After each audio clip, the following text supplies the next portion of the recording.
کیسے 12,000 یہودی بندر ہو گئے۔ حضرت داؤد علیہ السلام کی قوم کے 70,000 آدمی عقبہ کے پاس سمندر کے کنارے ایلا نامی گاؤں میں رہتے تھے، اور یہ لوگ بڑی فراخی اور خوشحالی کی زندگی بسر کرتے تھے۔ اللہ تعالیٰ نے ان لوگوں کا اس طرح امتحان لیا کہ سیٹرڈے کے دن مچھلی کا شکار ان لوگوں پر حرام فرما دیا، اور ہفتے کے باقی دن شکار ان کے لیے حلال فرما دیا۔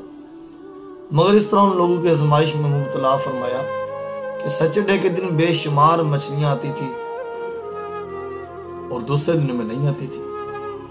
اب شیطان نے ان لوگوں کو یہ ہیلا بتا دیا کہ سمندر سے کچھ نالیاں نکال کر خشکی میں چند حوض بنا لو، اور جب سیٹرڈے کے دن ان نالیوں کے ذریعے مچھلیاں حوض میں آ جائیں تو نالیوں کا منہ بند کر دو، اور اس دن شکار نہ کرو بلکہ دوسرے دن آسانی کے ساتھ ان مچھلیوں کو پکڑ لو۔ اب ان لوگوں کو یہ شیطانی ہیلا بازی پسند آ گئی، اور ان لوگوں نے یہ نہیں سوچا کہ جب مچھلیاں نالیاں اور حوضوں میں مقید ہوگی تو یہی ان کا شکار ہو گیا، تو سیٹرڈے ہی کے دن شکار کرنا پایا گیا جو ان کے لیے حرام تھا۔ اب اس موقع پر ان یہودیوں کے 3 گروہ ہو گئے، 3 گروہ بن گئے۔ اب پہلے کچھ لوگ ایسے تھے کہ جو شکار کے شیطانی ہیلا سے منع کرتے رہے اور ناراض و بیزار ہو کر شکار سے باز رہے۔ اب نمبر 2، کچھ لوگ اس کام کو دل سے برا جان کر خاموش رہے اور دوسروں کو منع نہ کرتے تھے، بلکہ منع کرنے والوں سے یہ کہتے تھے کہ تم لوگ ایسی قوم کو کیوں نصیحت کرتے ہو جنہیں اللہ تعالیٰ نے ہلاک کرنے والا یا سخت سزا دینے والا ہے۔ اب تھی نمبر 3، اور کچھ وہ سرکش اور نافرمان لوگ تھے کہ جنہوں نے حکم خداوندی کے اعلانیہ مخالفت کی اور شیطان کی ہیلا بازی کو مان کر سیٹرڈے کے دن ہفتے کے دن شکار کر لیا اور ان مچھلیوں کو کھایا بھی اور بیچا بھی۔ اب جب نافرمانوں نے منع کرنے کے باوجود شکار کر لیا تو منع کرنے والی جماعت نے کہا کہ ہم ان معصیت کاروں سے کوئی میل ملاپ نہیں رکھیں گے۔ چنانچہ ان لوگوں نے گاؤں کو تقسیم کر کے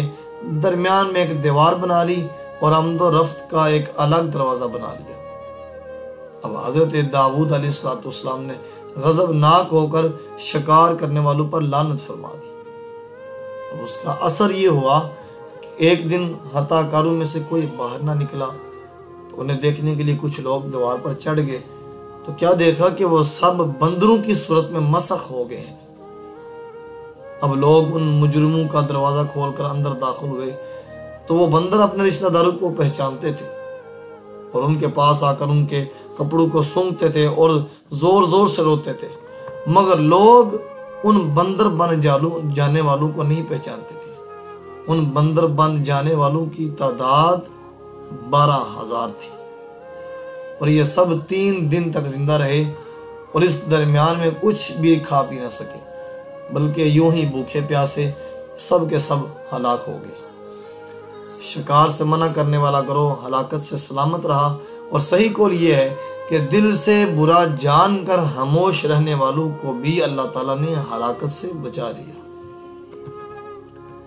اب یہ سارا جو واقعہ ہے اس کا اجمالاً سورۃ البقرہ کی اس آیت میں ذکر کیا گیا ہے کہ وَلَقَدْ عَلِمْتُمُ الَّذِينَ اعْتَدَوْا مِنْكُمْ فِي السَّبْتِ فَقُلْنَا لَهُمْ كُونُوا قِرَدَةً خَاسِئِينَ، اور بے شک ضرور تمہیں معلوم ہے تم میں کہ وہ جنہوں نے ہفتہ میں سرکشی کی تو ہم نے ان سے فرمایا کہ ہو جاؤ ددکارے ہوئے بندر۔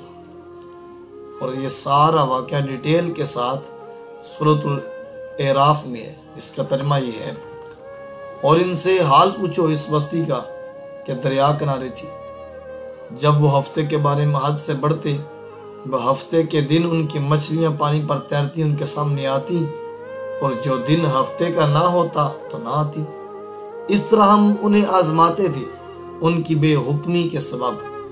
اور جب ان میں سے ایک گروہ نے کہا کیوں نصیحت کرتے ہو ان لوگوں کو جنہیں اللہ ہلاک کرنے والا ہے یا انہیں سخت عذاب دینے والا ہے، بولے تمہارے رب کے حضور معذرت کو اور شاید انہیں ڈر ہو۔ پھر جب وہ بلا بیٹھے جو نصیحت انہیں ہوئی تھی، ہم نے بچا لیا وہ جو برائی سے منع کرتے تھے، اور ظالموں کو برے عذاب میں پکڑا، بدلہ ان کی نافرمانی کا۔ پھر جب انہوں نے ممانعت کے حکم سے سرکشی کی، ہم نے ان سے فرمایا کہ ہو جاؤ ددکارے ہوئے بندر۔ اب معلوم کیا ہوا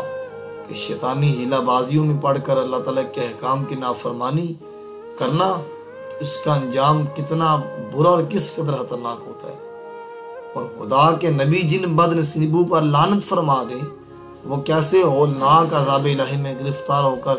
دنیا سے نیست و نابود ہو کر عذاب نار میں گرفتار ہو جاتے ہیں، اور دونوں جہاں میں ذلیل و خوار ہو جاتے ہیں۔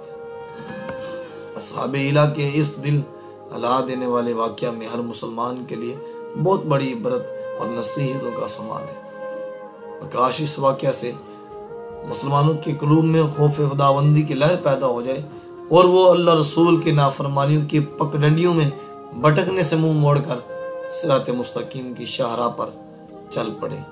اور دونوں جہانوں کی سربلندیوں سے سرفراز ہو کر اعزاز و اکرام کی سلطنت کے تاجدار بن جائے۔ اللہ ہم سب کو عمل کی توفیق عطا فرمائے۔